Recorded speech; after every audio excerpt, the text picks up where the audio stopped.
Hi, everyone. Good evening to each one of you, and welcome to our fourth episode of the TED Talk series presented by PlanetSpark. Now, to begin with, ladies and gentlemen, let's recall what Warren Buffett had once said. He said that if you do not have the ability to express your opinions and talk to others and inspire them with your ideas, you're playing small with your life, right? And to actually help you amp up your public speaking game, your articulation, your power of expression, and eventually your power of communication. We are here to actually serve you with some practical methodologies, tactics, ideas, and insights on public speaking and effective communication skills. Now, the beauty of these series of workshops or episodes, my dear friends, is that it actually breaks down the big, colossal goal into small goals for you. I know delivering a TED talk is a distant dream right now for us, but let's understand the fact that it can be broken down to small goals, achievable goals, attainable goals. All right. And that's why we need a plan. And the shows are so meticulously designed and crafted that you will be able to learn something fundamental, something rudimentary about a TED talk every single day. And that's eventually what empowers you. As they say, small wins matter. You need to be making these marginal progresses, these daily incremental progresses. And for that, these episodes can be your game changer. It's not an exaggeration, my dear friends. These episodes can be your game changer. Now, to begin with, I would like to welcome each one of you once again to the fourth episode of the TED Talk series by PlanetSpark at the PSTV Live. I'm your presenter, Swaima Ahmed, and I take this opportunity to actually introduce you to our agenda. As you all know that our focus is primarily on how to deliver a great TEDx talk and eventually mesmerize your audience with your exceptional oratory skills. Now, one thing that most of us have stereotyped, ladies and gentlemen, boys and girls, is that speeches are boring and disengaging, unfortunately. And a lot of kids, when they're hearing their guest speakers, their guest of honors during various occasions or ceremonies at school, they know that we're going to be bored for next 20, 30 minutes. So somehow we have compartmentalized speeches or keynote addresses into something boring, something disengaging, something that induce sleep, right? Let's understand that speeches can be engaging, they can be exciting, they can be thrilling on one condition. You've got to remember the three magic ingredients, ladies and gentlemen. The three magic ingredients are: number one, as a speaker, presenter, orator, storyteller, news reporter, speaker, conversationalist, you are speaking not for yourself, but for your listeners, for your audience. The shift has to be from you to the audience. There has to be a shift in focus from you to the audience. You're primarily speaking for your audience, so analyze your audience before you actually speak up. That's the first magic ingredient. The second magic ingredient is you as a speaker. You have to work rigorously on your preparation. You have to make sure that you pull up your socks and put your best foot forward. Your research about the audience, your analysis about the audience, your content should be in place. And more importantly, how you try to establish a sense of connectivity between your content, yourself, and the audience. This triangle can actually help you become an incredible TED speaker. The third magic ingredient, my dear friends, is your content and the outcome of the content. What is the outcome of your presentation? It's not informing your audience. It's not inspiring your audience. The outcome should be transformation. It's not informing, it's transforming. Now, I know that sounds like an exaggeration, a hyperbole. Transformation. How can I transform my audience in 2 minutes? Well, it's feasible. Injecting seeds of doubts in their minds after the debate, or maybe simply inspiring them to do something, simply injecting novel thoughts in their minds, or simply encouraging them to take up a course of action. Anything that actually brings about even a small positive change in your audience is transformation. So transforming your audience, right, and not informing them needs to be your aim as a TED speaker, as a potential TED speaker. Please remember that. And the other things will be discussed in this episode. In the last 3 episodes, ladies and gentlemen, boys and girls, we basically talked about what exactly is a TED Talk, what is our mission and vision while delivering a TED Talk or preparing for one. We talked about on day one, the beginning or the introduction. How should your introduction primarily be? How can it be thrilling, engaging, audience friendly? How can you hook the attention of your audience with your opening? That was the first day. On day two, that is Tuesday, my dear friends, we moved on to something called a big purpose. We talked about how should you incorporate a significant purpose in your speech. How do you talk about the cause and the effect and eventually the tangible potential solutions? That was big purpose. A bit of structuring basically in the beginning of your speech. And the third, yesterday, we talked about personal touch. A personal touch. How do you actually influence, impact, and inspire your audience with your personal story, some anecdotes, your ideal idol? I think 3 episodes were very holistic. Being a TED speaker myself, I really feel that the first 3 episodes actually laid a solid foundation on which we can all stand and learn the other nitty-gritties of public speaking or TED Talks. Time for us to get started. What is in store for us, boys and girls? In today's episode, our focus is on, as you see on the screen right now, we'll begin with an icebreaker. We'll move on to the fundamentals of a TED Talk. Fundamentals, the foundation of today's episode. We move on to today's topic, which is a strong opening, right? A strong opening. So we'll throw light on a strong opening. We'll elucidate the power of a strong opening, and I'm going to give you some practical examples to help you absorb the idea holistically. We'll move on to the essentials of a strong opening. Why is it necessary, and what do you need to have a strong opening? We'll have some essentials. We'll play some games like Who Said This, Fastest Fingers First. I'm going to give you some questions, some quizzes, think smart. We'll summarize the whole session in next 40 minutes. And finally, I've also incorporated some add to your vocab tips, some expert tips.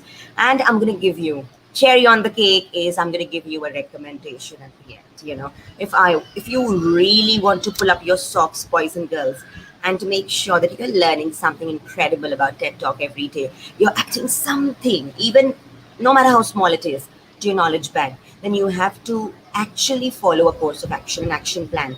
And after every talk, I'm giving you a recommendation of a TED Talk, which I feel are really powerful and basic to begin with. So I'm going to be giving you something called a recommendation. Watch this, that you should be watching by the end of this episode. Moving on, let's actually begin with an icebreaker. That's a tradition for us. We cannot really bounce into the agenda. We need to really break the ice, ease the environment, and eventually get you playful. So it's time for us to begin with an icebreaker. Let's get to know each other, boys and girls. The first one is never have I ever fainted during school's assembly. I think I never did. What about you? Let's see if we have some comments. All right. Some of you say that you did, especially in the summers. Summers are really scorching. And we tend to get dehydrated in the summers, especially in the morning assemblies. All right, so you're standing there for so long. The next one is never have I ever tried cooking, but ended up burning food. I think every beginner has been through this. I have been guilty of this when I started to learn how to cook during the lockdown.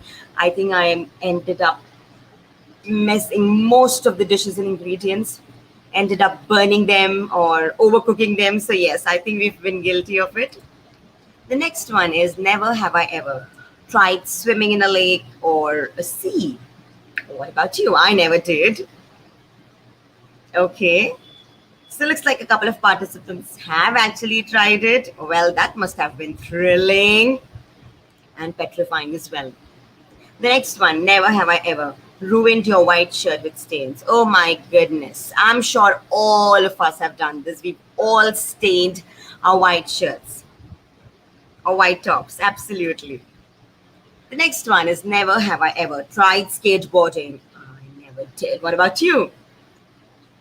Okay. So looks like one of you has. All right. Okay. All right, participants. Thank you so much for your proactive participation in the icebreaker. And now we come to the fundamentals of a TED Talk. All right, so day one, boys and girls, we embarked upon our series of episodes on TED Talk with a strong opening. We gradually moved on to a big purpose. And then we moved on to something called a personal touch, which was yesterday's episode. Today, day four, fourth episode, my dear friends, is all about the topic climate change. Now, what exactly will we be doing is that we will be using the first three techniques, the first three ideas and insights about strong opening. Number two is, as you know, a personal touch or a big purpose. And finally, a personal touch. The three topics will be used right now to see how we can actually navigate through a general knowledge topic or a current affair topic, and not just philosophical or personal or psychological topics. So in the first 3 days, we actually brought into focus the idea of self-confidence. I told you, TED sphere happens to be really voluminous and vast. We have basically plethora of topics under TED Talk, orbit, and it's difficult to actually cherry pick one of them. So to make things easy breezy for you, we actually had chosen confidence, self-confidence as our theme for day one, day two, day three.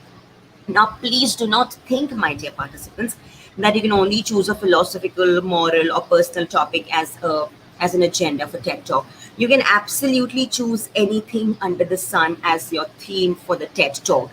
And therefore, today I'm going to be navigating you through a topic like climate crisis, climate change, that you can actually pick up as your theme to prepare a TED Talk based on all the practical, potent techniques that we discussed in the last 3 episodes. Now, what exactly is the climate crisis? As you see on the screen, it's a threat which is highly dangerous. And it's all about the dangerous changes we see in the global climate, right?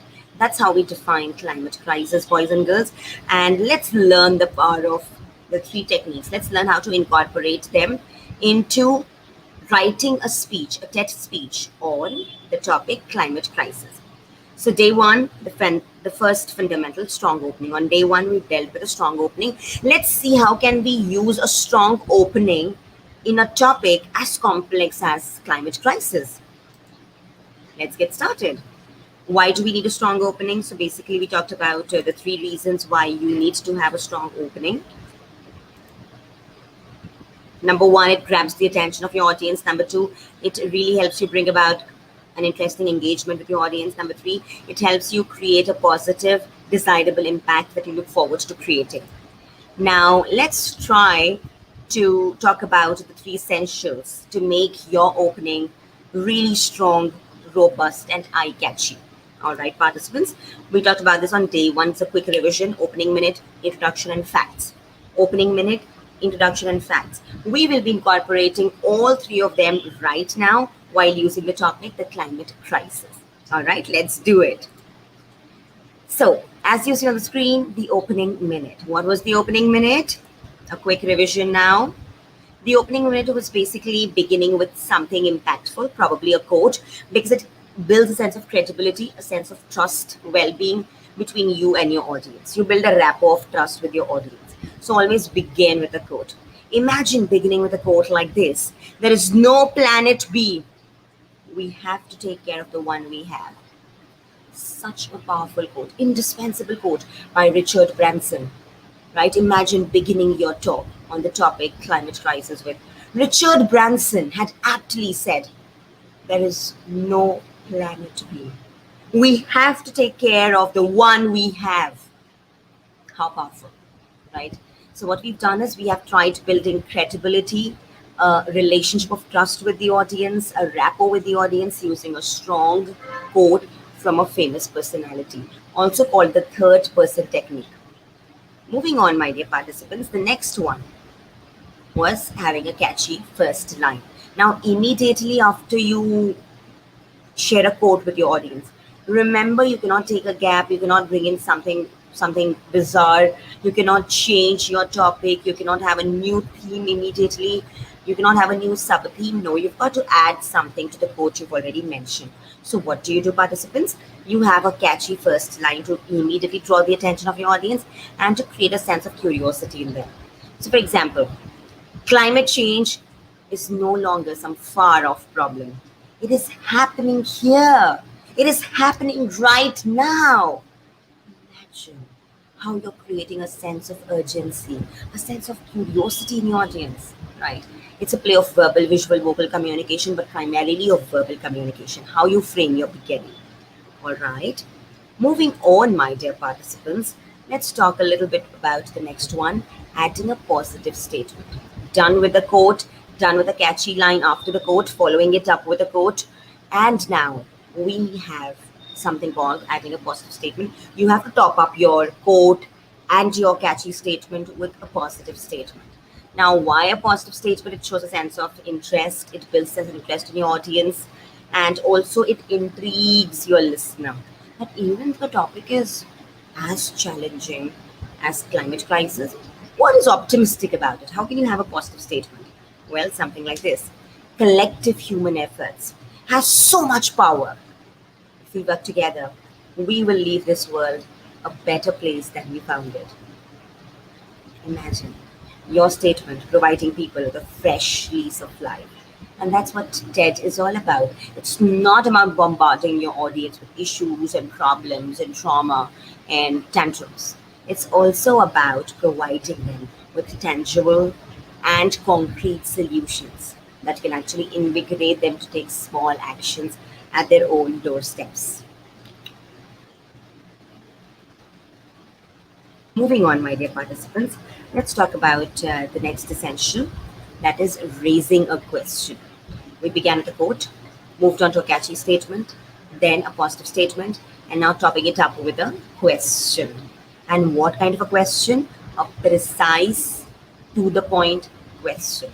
All right, something like a question that raises, that builds a connection with the audience, number one. Number two, it creates, again, curiosity in them. So question, for example, like, if we continue nature's exploitation at this rate, how would our planet look 50 years from now? What triggering their imagination? A question like this, an open-ended question. Of course, you don't demand an answer from them, but this is just to trigger their imagination, right? They really ponder over the question you've asked them. So yes, a question is relevant right now, but a question that's very, very precise. Moving on, my dear participants, let's talk about an expert tip now. Now, I personally feel that when you're talking about a global topic, try not to use any specific country's name or any specific data, right? A topic is a topic like global climate crisis, a global climate crisis, or climate change, or environmental concerns. Now, we all know every country is actually having its own set of problems when it comes to environmental challenges. So try not talking about a particular country here. Instead, have a very global approach. All right. Moving on, let's add something to our vocabulary, my dear participants. The word I have for you is irritable. Irritable. All right. Now, irritating is different. All right. Irritation is different. Irritable is different. Irritable basically is an adjective used for an individual. It means someone who's easily annoyed or irritated. Somebody with a very short temper. All right. Usage. He has an irritable temper. He's irritating is different. Irritating is someone who irritates. And irritable is somebody who gets irritated. All right, that's a new word for you for your vocabulary. Moving on, let's quickly play a game called Who Said This? Now, I love this part of our episodes, my dear participants, primarily because you're able to learn so many powerful quotes simply using this game. And I told you, to be a good communicator, a good conversationalist, a good presenter, you need to have your own journal and make sure that you're making a list of all the quotes and anecdotes and short stories and powerful lines you come across that you can actually use easily. That should be at the tip of your tongue. Memorize them gradually. And you need to have a knowledge bank of quotes and anecdotes that you can easily use at any given time in any communicative setup. All right, so the next game is Who Said This? Let me share this first quote with you. Awake, arise, and rest not till the goal is reached. Honestly, I have used this multiple times in my speeches as my conclusion. I've always used this quote by Swami Vivekananda as my conclusion. So powerful. Awake, arise, and rest not till the goal is reached. How powerful, how positive, and how invigorating. You see, that's a quote by Swami Vivekananda. Let's talk about another quote, my dear participants. This is a quote by William Shakespeare. It's to be or not to be, showing a sense of bewilderment that you're going through when you're supposed to choose between two powerful choices. All right, two unequivocal choices. So, to be or not to be is by William Shakespeare. Let's move on to the next quote, the third quote for the day, and that is miles to go before I sleep. Oh my goodness, I love these lines. Basically, this is the last part of the poem by Robert Frost, and the actual line is, the woods are lovely, dark and deep, but I have promises to keep. And miles to go before I sleep, and miles to go before I sleep, by Robert Frost, American poet. And he's written some amazing poems, a modern poet, and I'm sure you'll be able to relate to most of the poems he's composed. It's always a fabulous idea, actually, to incorporate lines from famous texts, famous poems, famous drama, famous literary works from the literary canon in your writing, in your speaking, in your speeches, my dear participants. So please keep a track of these quotes, quotations, lines, powerful statements that you are free to incorporate in your speeches anytime. Moving on, participants, let's talk about the next idea, how to introduce the topic. The first one was the opening minute. We talked about number one, a quote, number two, a catchy statement, number three was a positive statement, number four, raising a question. All right, raising a relevant question. And after that, so before the expert tip, we talked about raising a question. And now we move on to essential to the introduction. How do you actually introduce the topic in a way that your audience stays engaged with you for a long time? And eventually, how do you make your speech concrete, eye-opening, and thrilling? Let's talk about how do you introduce the topic and how do you associate it with a present or a past event to make it very credible and solid. Let's talk about this in detail. I'm going to give some examples on climate crisis, my dear participants. So introducing the topic using a statement like this. Climate crisis is a term for climate emergency, like alterations in temperature and global warming. You're defining it, okay? It's a definition, a basic definition that even a layman can understand. So, alterations in temperature and global warming, which may have a long-term catastrophic impact on the world, destructive impact on the world, right? That's how you define your topic. And after you're done with the definition, you move on to associating it with any past or present event, all right? Past or present event. Like, for example, when you talk about self-confidence in one of our previous episodes, we associated self-confidence to all the athletes and Olympians who brought glory and laurels to our nation in the Tokyo Olympics, right? And how self-confidence happens to be their core mantra. Similarly, let's talk about, let's associate climate crisis with a recent or past event. So recent wildfires in Europe, mainly in Greece and Turkey, has once again reminded the world about the dangers and threat of climate crisis. It has left many people stranded, killed many animals, and turned forests into nothing but ashes. Right? Eye-opening, horrifying, but it's the truth. Right? So you may have to talk about something like this to associate your topic with any past or present event. Moving on, let's quickly add something more to your vocabulary from what we discussed. Stranded. Stranded basically means abandoned, left behind, left alone without any means of survival or without any provisions. So stranded is a common word. It was quite in use when we were talking about, the COVID scenario and the migrants, stranded hostelites, etc., etc., etc., etc. So stranded is a very common word that you should incorporate in your mental glossary. Moving on, fastest finger first. Okay, fastest fingers. Yes or no version participants. Let's see whether these situations display climate crisis or not. In the first three episodes, we talked about situation displaying self-confidence or not. This one is all about situations displaying climate crisis or not. The first one is A cold country facing sudden increase in temperature. Yes, that's a sign of global warming or climate crisis. The second one is rain in monsoon season. Well, not really, because it's come. We expect rains in monsoons. It would be strange if you don't experience sufficient rain. Heavy rainfall in December. December is peak winter time. So yes, this is a sign of climate crisis.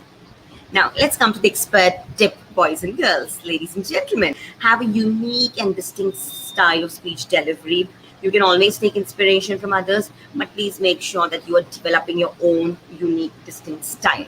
All right, now we all know every individual has a unique style of speaking. Now, if you want to develop your unique style, you may listen to amazing speakers, you may incorporate ideas from them, you may try speaking like them, but eventually, please make sure that you have your own unique style.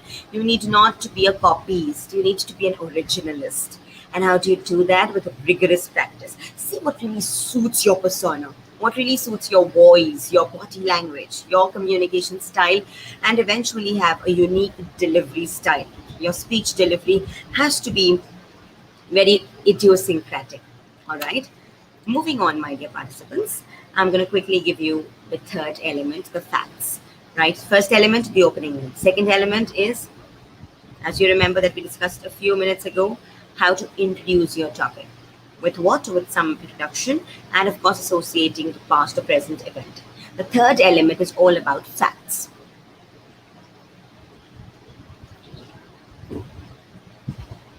Let's talk about how do we incorporate facts while talking to our audience. So facts actually help you keep your audience interested and keen while you're delivering your speech, number one. And number two, with proper facts and figures, you can make your point more believable, right? More believable because you've added some statistics, data, something as an evidence to prove your point. So yes, facts play an incredibly powerful role. And number three, you build trust, a relationship of trust with your audience, because the more you present your proofs and facts along with your reasons, the more your audience will trust you. All right, so please remember this while dealing with them, participants. Coupled with this, how do you do it? $1,000,000 question. How do I use facts while talking about climate crisis? Something like this. 30% of Earth's population are subjected to deadly heat waves more than 20 days a year. Scary. Right. Talk about facts like these. Second one, something like this. The worst impact of climate change will be irreversible by the year 2030, to 7 years from now, right? 9 years from now. So remember, you can talk about facts like these. One more example for you, participants. More than 1 million species are at risk of extinction due to climate change, right? 1 million species will get extinct because of the impact of climate change. And most of these happen to be anthropogenic effects, man-made effects, right? Let's move on to the next one. I'm going to quickly ask you a question, my dear participants. The question is, who is responsible for climate change? Nature, humans, both one and two. Let's have some comments in the comment section. What do you think is the correct answer to this question, my dear participants? Yes, anyone who wants to make a guess here? All right, some of you have actually answered the question correctly. It is both 1 and 2. All right, both humans as well as nature. Moving on to the next one, my dear participants. Why do we need a catchy first line? The next question, why do we need a catchy first line?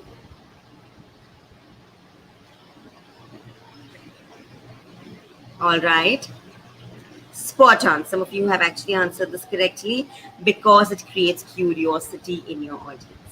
The best way to create curiosity in your audience, my dear participants, is to actually ask them something. You have to ask them, interesting questions, and also have catchy lines at the beginning after the quote. The catchy lines need to be there to actually help your audience understand the concept and actually build a sense of curiosity in them. All right, now participants, it's time for me to give you a TED suggestion. I gave you 3 suggestions in the last 3 days based on the theme. The theme actually was self-confidence. And we actually gave you some 3 interesting short TED Talks recommendation based on the theme self-confidence. And today's theme was climate change. So I'm going to give you a suggestion based on that. Here's your suggestion. What do we do? What to do when climate change feels unstoppable? Now we know there are tons of videos available on YouTube on different topics on climate change. But if you really want to narrow down your focus and watch something that gives you a perspective about the topic, you need to watch this one. It's very powerful, it's tangible, and more importantly, it is very well structured, right? So we'll really add a lot of brownie points, insights, and comprehension to your understanding, to your mindset based on the topics we've discussed today. The 3 topics we've discussed today. Now, at a glance, what exactly did we do, my dear participants? We actually learned about the first fundamental of a TEDx talk, a strong opening. We talked about the opening minute with prominent examples. We talked about number 2, the big purpose. The opening minute actually comprised of number 1, a quote. We moved on to an eye-catchy statement, then a positive statement, and then raising relevant question. Immediately after this, we moved on to the second essential, which was all about the introduction, comprising of introducing lines, introductory lines, and eventually some relating it to a past or present event. And then finally, we moved on to the last part of it, and that was actually writing your opening. Writing your opening with what? With the help of relevant facts to build a strong credibility with your audience. So number 3 was incorporating facts to build a rapport of trust with your audience. So here we go. Opening minute, introduction, and actually the facts and figures that you need to actually have a holistic experience with your audience. And I told you the 3 magic ingredients. You cannot really manifest this magic without having an incredibly powerful opening. All right, participants. Now it's time for us to understand that your doing is more important than data, and you need to be actually an action creator and not just a listener or a spectator or a part of the audience. If you really want to make the most of this episode that you've watched today with me, please make sure that you're able to apply all the techniques we've discussed by actually writing your TED Talk on a similar topic, on a topic that is something global in nature. So implement all that you've learned today and draft your speech, your script for TED Talk with a strong opening. And tomorrow, we will be learning about the second fundamental. We've been dealing with the first fundamental, but trust me, the approach we've given, my dear participants, was very holistic. We tried doing justice to the first theme, the first fundamental, that is the opening, strong opening. We tried looking at it from different dimensions, from different topics, from different themes, and finally we made it crystal clear for you. So tomorrow we will be talking about the second fundamental, and what the second fundamental is, a big purpose, right? How will we use climate change, a topic like climate change, something so relevant, something so scary, and how do we actually incorporate this theme into a big purpose? Or rather, how do we have a big purpose while delivering a talk on climate change? That's going to be our topic for tomorrow, my dear participants. So with that, we come to the end of this episode. I hope all of you had a fulfilling time. Please understand, please remember the brain tattoo, that an idea without execution is just an illusion. And as your presenter, as your host, as your partner in success, my mission is to basically help you reach the world class in your personal as well as your professional life by actually converting these ideas, these solid ideas, into practical techniques for you. So please make sure, my dear participants, that you make this experience really wholesome and rewarding for yourself by applying all the techniques in your life during a presentation, during a keynote address, during any kind of a big communication setup. Thank you so much once again for joining in. Thank you for your energy and enthusiasm. I'm going to catch you tomorrow at the same time. Please be there. Ask your friends to join us in this amazing initiative by PSTV Live. And it's going to be so much fun learning collectively about TED Talks. Thank you, participants. See you soon. Till then, stay blessed and take very good care of yourselves. Good night. Bye bye.